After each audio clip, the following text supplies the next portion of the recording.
Okay, I'm not gonna go on an angry tantrum here. All right, I'm gonna keep this. I'm gonna be very calm here, and I'm gonna keep this as professional as possible. Now, this message to you, you little bitch. Yeah, and you are indeed a bitch. Okay.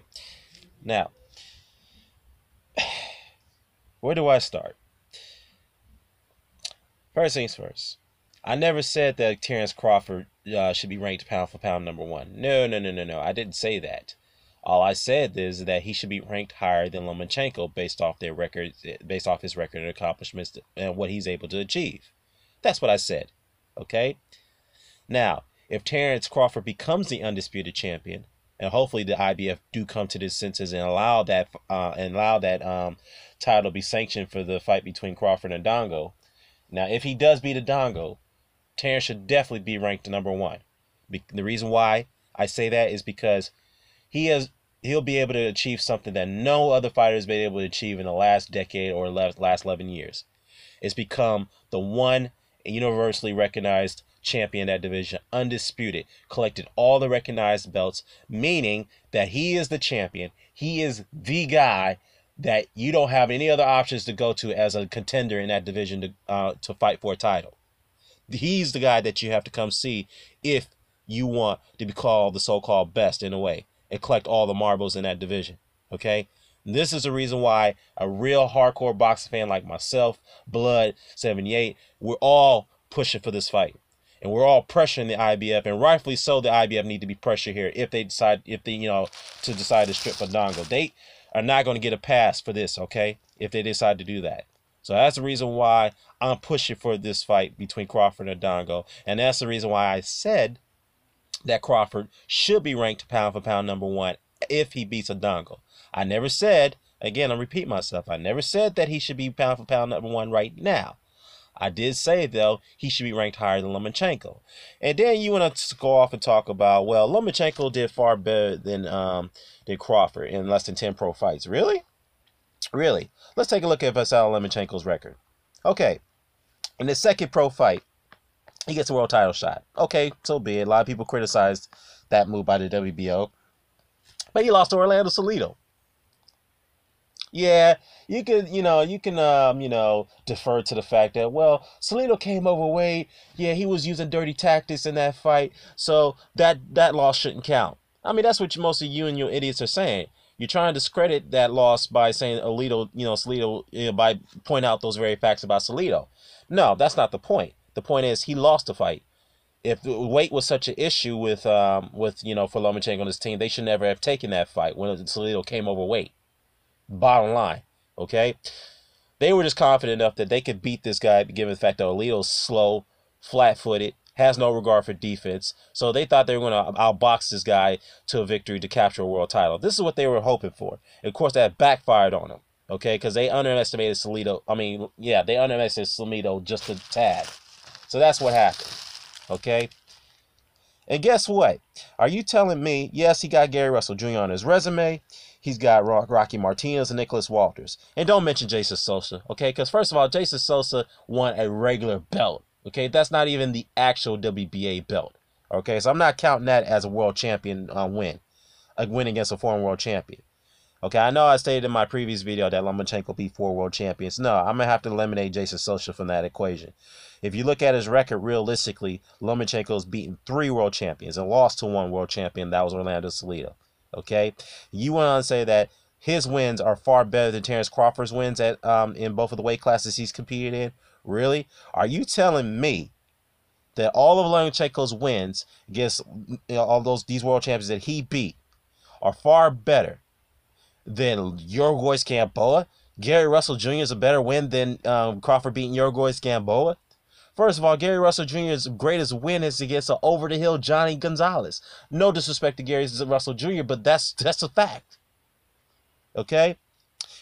He knocked out, and then Lomachenko knocked out an over-the-hill Rocky Martinez. The same Rocky Martinez who beat Orlando Salido is also the same Orlando Salido that Lomachenko lost to. The same Orlando Salido that Lomachenko refuses to avenge that loss against. But you have a problem with that when me and others are calling for Lomachenko to avenge that loss. Why not? Why not avenge that loss? Don't you want to be considered a great fighter by avenging your losses? I mean, hell, Lennox Lewis did it. Lennox Lewis avenged both of his losses. Carl Froch avenged one of his losses in his career. That was against Miguel Kessler. So, what's wrong of us calling for the Salido and the Lomachenko rematch? You can't hate fans for calling for that, okay? I guess the reason why you don't want it is because you're probably not confident that Lomachenko can win that rematch. That's the only reason why you don't want that rematch to take place. And don't say that, I never said that I didn't want that rematch to take place. All I say is it doesn't make sense right now. That's bullshit. You just don't want that rematch because you have a feeling that Orlando Salido might succeed again. And that Lomachenko may not have a way to answer the pressure style of the Salido like he didn't have that answer for in the first fight. But it is what it is, all right? And let's go on further on Lomachenko's resume. Has Lomachenko made an attempt to unify with any other champion in his weight classes, in featherweight and super featherweight? No. Yes, I know Gervonta Davis has ruled out a fight against him, and yes, Gervonta Davis and Floyd need to be criticized for that move because you can't call yourself the best champion of the division if you're refusing to fight the other champion. All right? So, yes. All right? But as far as that's not the point. The point is that Lomachenko has yet to unify with anyone. Has Lomachenko became a universally recognized champion in any of the divisions that he's fought in? No. Guess who has? Terence Crawford. Terence Crawford is the recognized unified champion right now at super lightweight. He was the linear recognized lightweight champ at lightweight. I'm sorry, let me take that back. Terence Crawford is the universally recognized champion in two different weight classes, one at lightweight and one currently at super lightweight. And he's a unified champion. Okay? And now you want to discredit that win against Victor Postol? I mean, correct me if I'm wrong. Weren't you and your buddies pressure Crawford to take that fight? And some of your buddies were accusing Crawford for ducking Postol, right? But then when Terence Crawford embarrassed and humiliated him, then y'all say you want to call him a bum. Very typical. Very typical, for you guys. I mean, for you particularly, because you always contradict yourself. And I also find it very strange, too. I'm going to backtrack this a little bit. I find it very strange that you're an educator, right? And you made a video blasting African Americans, particularly the LDBC channels, because you were targeting them the most. You blasted them about their miseducation, about them being uneducated, right? And yeah, here you go trying to lecture us about American history. Yeah, you didn't even know who the fuck Harriet Tubman was. All right? And it's funny, too, because when the news came out that her portrait will be replacing Andrew Jackson on the $20 bill, you went on a fucking racial tirade about that. You said, quote, that nobody's going to buy that fucking money. People are going to be highly offensive when they see her face on a $20 bill. And then when I confronted you about that, you denied that you ever said that.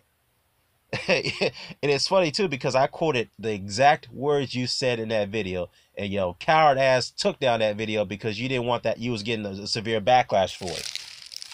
All right? Now, if that's not a definition of a racist or a xenophobe, actually, it's the same word. If that's not a definition of a xenophobe, then you tell me what is, all right? And what's your obsession with these black channels like myself? Huh? You have a fetish for us. It's very disturbing, man. It's very disturbing that you're an educator and you're 50 years old and you behave this way. Now, let's be honest. If you were employed as an educator here in the States or in Canada where you're from, and you're making all these videos, these racially motivated and making these xenophobic tirades, then you wouldn't have a job. That's the reason why you're in Taiwan, because that's a safe haven. There are no regulations that doesn't prohibit you for doing these things. You have a safe haven where you can spew all the hate and all the crap that you wouldn't do in reality. Let's be honest, you wouldn't do it. Because in real life, you're a coward. You wouldn't say that in any of our faces. Let's be real. You won't. Anyways, back to the topic at hand. Now, you went on to say that that I misquoted you about your situation with about your stance with the IBF. No, I didn't misquote you. What I confronted you, what I called you out on, I should say, is the fact that you being hypocritical when it comes to the IBF mandating their rules. All right. When the IBF, as soon as Ndongo captured the WBA title from Ricky Burns, the IBF 2 days later immediately come out and they ordered the fight between him and Sergey Lipinets. No unifications at all. That's what the IBF said. Yes, we were upset about that. Us boxing fans were upset. Then you made a video saying, why are you guys complaining? This is the IBF. They're mandating their rules. They're setting a good example like the other sanctioned bodies should be doing. Okay, that's what you said. And then a week later, or a week or two later, when Anthony Joshua beats Vladimir Klitschko to retain his IBF title, the IBF mandated Joshua to fight Kubrat Pulev. You went on a tirade attacking the IBF for mandating the same rules as they did for Julius Ndongo. That is a hypocrite. You're a hypocrite for doing that. And don't try to justify it and say, well, Joshua should do it because he should give Klitschko the rematch, which is a big money fight. No, no, no, no, no, no. First of all, Joshua is not making an attempt to unify with the other champions right now. That's a different issue, opposed to Ndongo, who's trying to unify with Crawford to become the undisputed champion. That is a big issue. And that's something we can appreciate for Ndongo. Okay? And you want to say that, why are you guys giving a fuck about Ndongo now? He's a nobody then. Well, let me tell you something. Ndongo did something which is very, very, which is very, not in the norm, okay? He beat 2 world champions back-to-back on the road in less than 6 months. That's pretty much unheard of, okay? And unified with them in their backyard, and yet you failed to realize that he was an underdog in both of those championship fights. He beat Ricky Burns far better than what Terence Crawford did. Yeah, you can say that Ricky Burns was a bit washed up there, but the point is that he was still the favorite to win that fight. And yeah, here you are trying to strip that away from, undermine Ndongo's success. And say that we shouldn't care about the Crawford and Ndongo fight. Nobody's talking about undisputed when Vladimir Klitschko was undisputed champion. Well, first of all, dummy, let me tell you something. Vladimir Klitschko had no interest of fighting the other champion. We all know who the other champion was when he had all the other 3 belts. That was his brother Fallacy. We all know that what fight was never going to happen. Why should we pressure him to fight his brother? Nobody was going to pressure him to do that. In fact, he wasn't even going to do that. Come on, use your common sense. Okay? And again, this is the fight we want to see because we haven't had a fight, a undisputed fight in about 11 years, in a decade. Okay? And you goddamn right, and me and others are going to continue to push this. And we're going to pressure the IBF to make sure they make the right decision. All right? Because you know damn well on the social media platform we have a voice, and we're not gonna let this shit, let these sanctioned bodies like the IBF get away and pull these bullshit tactics as long as they have. And yes, I have to comment on that as well, because I know Sergey Lipinets' his advisor is Al Heyman. Now, if Al Heyman has anything to do with with Lipinets and his team trying to disrupt this unification bout between Crawford and Ndongo, yes, Al Heyman definitely deserved to be ridiculed for this, and I'm coming after Al Heyman too, believe it or not. Okay, now. So, another thing. You saying that, well, we pressured Triple G to fight for an undisputed title. Yeah, we did actually. After he beat Jacobs, which I felt that he lost that fight, I gave him credit for that win. So don't fucking sit there and lie. Okay? Yes, I felt he lost the fight, but I give him credit for the win because it was against a good opponent. Okay? We immediately said that, okay, you should go for Saunders. But when Canelo and his team stepped in the way, they issued him an ultimatum. Either you take the big money fight with us, or you don't, get another opportunity at it. What did Golovkin do? He decided to go for the big money fight instead. At that time, the IBF was not standing in the way. When was the last time that Golovkin fought a mandatory than Dominic Wade? That's been over a year now. He hasn't fought any other mandatory ever since for the IBF. But the IBF was going to allow that fight to happen between him and Billy Joe Saunders. But he turned it down. Okay? And he himself was being contradictory because he cared about trying to unify the divisions. Yeah, regardless how I felt that he was awarded 2 of the 3 belts that he had in his possession, that's fine. But the fact is that I would give him more credit if he went to go chase glory. But he didn't do it. Yes, that's why he got criticized for that. But then you want to say, no, we should criticize him for that. We should criticize him for that. He needs to go after the big money fights. I mean, if money's the issue here, then you're not a real boxing fan, all right? Because as I recall, you and others complained about Floyd Mayweather when he was making money business decisions. But now when a fighter like Golovkin does the same thing, it's not a problem. Again, enough being a hypocrite in that situation. Now, what else did you say? You also said that Terence Crawford, if he became undisputed champion, it devalues the belts? Really? How does becoming undisputed champion devalues the belts? That's just another stupid ass comment you made. Because first of all, when you're the undisputed champion, the other contenders have nowhere else to go but to fight you. But they can move up in weight. That's great. But other than that, if they want to stay in their division and they want to compete and fight the best there, then they're going to have to fight the champion, who could be Terence Crawford or Julius Ndongo. It could be one of the two. Okay? And what else did you say here?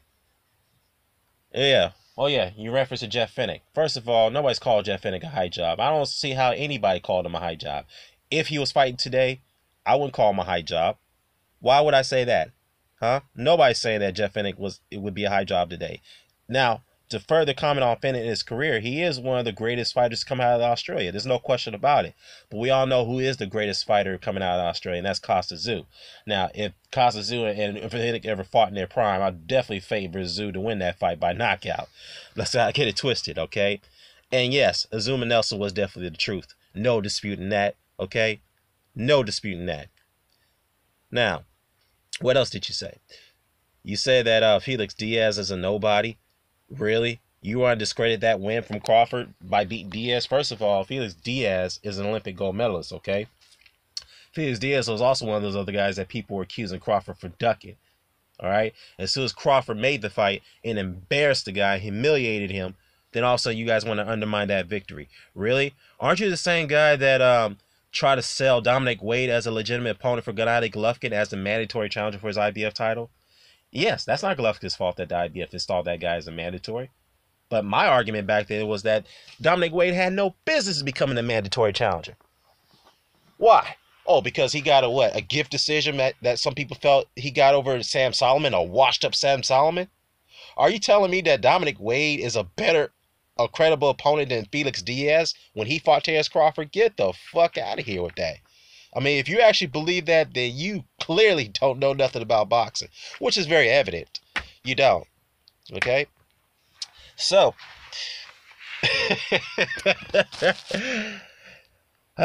what else did you say? You also said that I come off just like me and the librarian. We're both arrogant. We're both snide. Well, I can't see. Well, obviously, we do it out of defense, okay? Let's be realistic. And it's not our fault that you couldn't name who has a Charles and Sugar Ray Robinson beat. That's all I got to say. I'm out. Oh, before I go, there's something that I meant to ask you.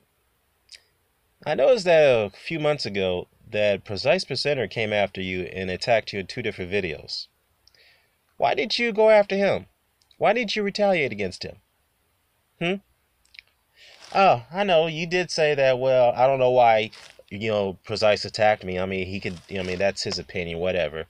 I mean, that's just a very, very half-hearted approach. And I know the reason why you didn't want to do it is because you didn't want to alienate his supporters who are also your supporters. The clown-ass supporters that you have, the racists. So, I'm just very curious about that. So, I mean, you have no problem going after us, but you were very timid about going after him. So I find that very strange. So yeah, that's all I gotta say. Now I'm out.